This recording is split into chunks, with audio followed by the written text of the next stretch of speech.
to be a part of the Hobbit one last time?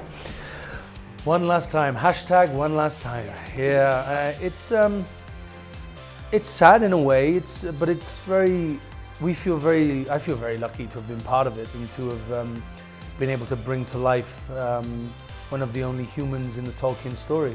So that was very lovely, and I feel very lucky that I get to travel with the film right now, and I get to meet people like you, and now I'm in Mexico, and I get to present this film which is loved by so many millions of people, and it's a real gift. I feel very, very lucky. In this movie, Bard goes from bowman to dragon slayer and hero.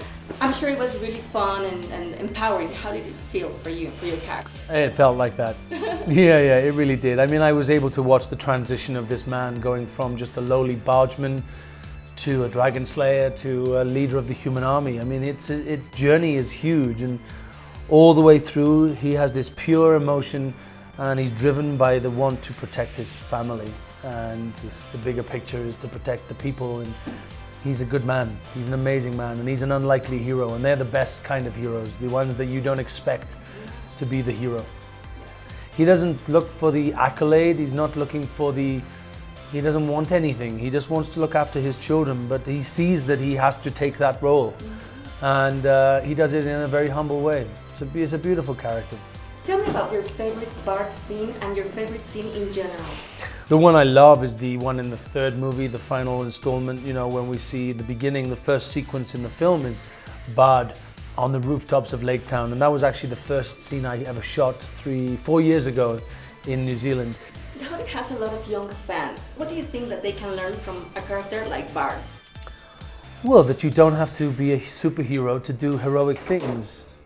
I think if anything, he's a good man. He has a very clear moral compass. Love is what drives him, love for his family and to protect them. And I think that's the best thing that he has to show to the audience, is that this is a man who, when push comes to shove, he will do something heroic. But he's a humble man and he's a good man. What will you miss the most from your time spent in Middle-earth? The people that I spent every day with, you know, from Peter to the cast and the crew, to the people that cook my lunch, to my driver, to my hair and makeup artist, to the dressers, the people, you know, that I just saw every day that made my whole experience. Without them, like a family, right? We were, yeah. I still keep in touch with many of them, and a year is a long time. So we can say you lived this saga with friends for life. Yeah, I think so. Aside from that, what else did you keep? As a memento, I have the sword that I used in the third movie. I was given that as Peter got Weta worked up to make the real version of the sword, which is beautiful. And I have some dwarvish coins, which I took from set one day. Don't tell anybody.